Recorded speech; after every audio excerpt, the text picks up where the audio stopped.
大家早晨，歡迎收聽我哋嘅 podcast。今日好開心可以請到 Dr. Charles 同我哋傾下一個好隱晦，但其實喺我哋身邊好常見嘅話題，就係高功能憂鬱症 （High Functioning Depression）。Dr. Charles， 好多謝你抽時間同我哋分享呢個咁重要嘅議題。我發覺身邊好多朋友其實都頂得好辛苦，但表面上又睇唔出，真係好想聽下你嘅專業見解。唔使客氣 Cathy， 其實我好欣賞你揀呢個 topic， 因為喺我哋呢個咁注重效率、咁快節奏嘅社會，大家往往都忽略咗呢種無聲嘅痛。所謂高功能憂鬱症喺醫學上通常會被診斷為持續性憂鬱症 （Persistent Depressive Disorder，PDD）。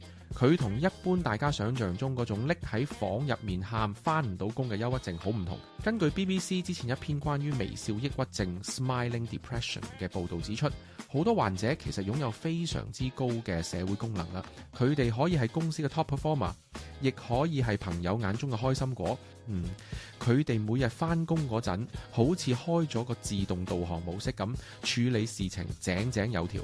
但其實內心係極度虛脫，甚至係空洞嘅。佢哋嘅痛苦係一種長期嘅低沉，好似人生蒙上咗一層灰色嘅濾鏡咁。雖然仲行得走得，但已經失去咗真正嘅快樂同動力。呢種 masking 或者話戴面具嘅行為，往往令佢哋更加怠，因為佢哋唔單止要對抗情緒，仲要用盡全身力氣去扮一個正常人。呢種內耗係好得人驚嘅，所以我哋真係要更加關注呢群睇落好正常嘅朋友。係啊，聽你咁講，我真係覺得好痛心。真係，佢哋好似喺度演緊一場永遠唔會完嘅戲。我覺得最辛苦嘅地方係，當你表現得咁叻、咁正常嘅時候，身邊嘅人好難會察覺到你有問題，甚至連你自己都會懷疑自己。我都做得幾好啊，我憑咩唔開心呢？咁樣會唔會令到佢哋更加難開口求助？你講得好啱，呢種自我質疑同病恥感正正係最大嘅阻礙。明報曾經引述過本地精神科專家嘅分析，提到香港人有一種唔輸得嘅文化，導致好多人即使心理壓力爆煲，都會覺得求助係弱者嘅表現。對於高功能憂鬱症患者嚟講，佢哋有一套好強嘅防禦機制，佢哋會同自己講：我仲返到工，我仲照顧到屋企，我點會有病啊？佢哋好驚一旦承認自己有問題，嗰個精心構築嘅完美世界就會崩塌。其實佢哋內心經常會有一把好刻薄嘅聲，不斷批評自己做得未夠好。當人哋讚佢哋嗰陣，佢哋會覺得好心虛，覺得自己係騙子 （Imposter Syndrome）。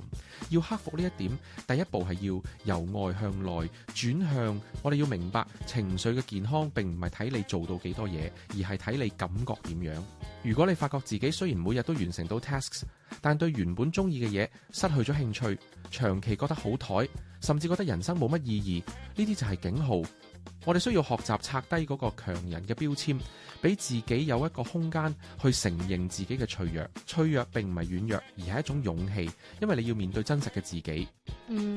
真實地面對自己真係好需要勇氣。我好中意你話脆弱唔係軟弱呢點。咁如果一個朋友或者聽眾，佢哋發現自己真係有呢啲特徵，除咗承認之外，仲可以點樣喺日常生活中慢慢克服呢種長期嘅低迷感呢？係咪一定要食藥，定係可以透過一啲心態上嘅轉變去改善？克服高功能憂鬱症係一個馬拉松，唔係短跑。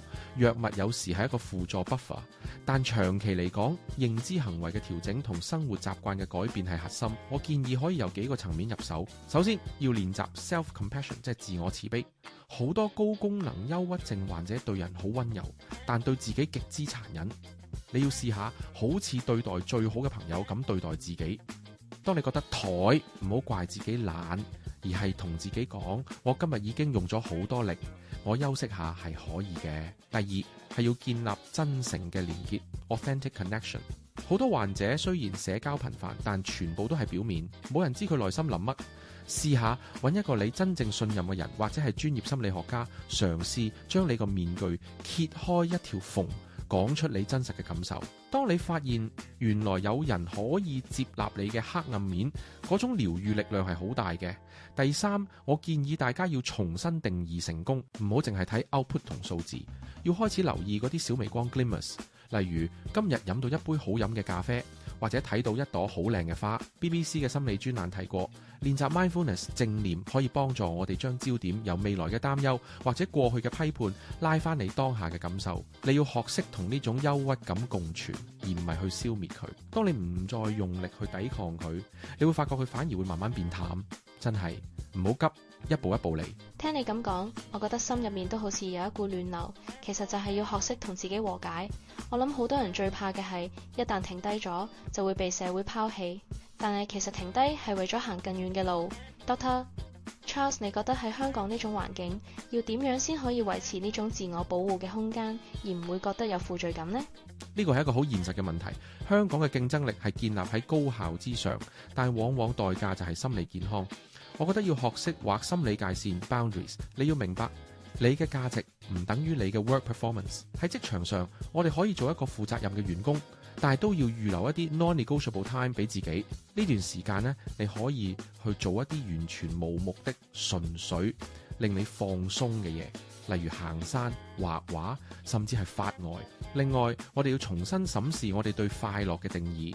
我哋成日以為要達到某個目標先叫快樂，但其實快樂係一種能力，係一種對生活細節嘅感知。明報曾經報道過，一啲推行心靈友善職場嘅公司，發覺員工如果可以坦誠溝通自己嘅心理狀態，反而效率會更高。所以我哋唔係要逃避工作，而係要改變我哋同工作同社會嘅關係。當你開始愛護自己，你散發出嚟嗰種氣場，反而會令身邊嘅人更尊重你嘅空間。最緊要記住，你係一個人，唔係一部機器。機器唔使休息，但人係需要嘅。